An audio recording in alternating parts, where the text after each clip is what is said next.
Hello friends, today in this video I'm going to show you how to activate and deactivate Wi-Fi calling on Oppo mobile phone. So friends, before we continue this video, do not forget to like the video and subscribe the channel. Okay, so let's start the video. At first you have to move on setting. After you have been move on setting, just move on the SIM card and mobile data. When you move on it, just move on this first option. Then from here, if you insert the sim card, you just click on the, if you insert the sim 1, just click on the sim 1. If you insert the sim 2, you just click on sim 2.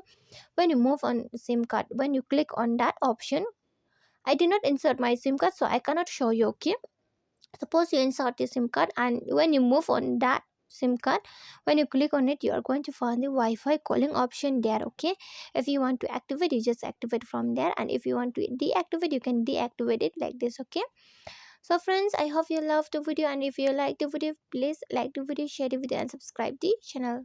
Friends, thanks for watching.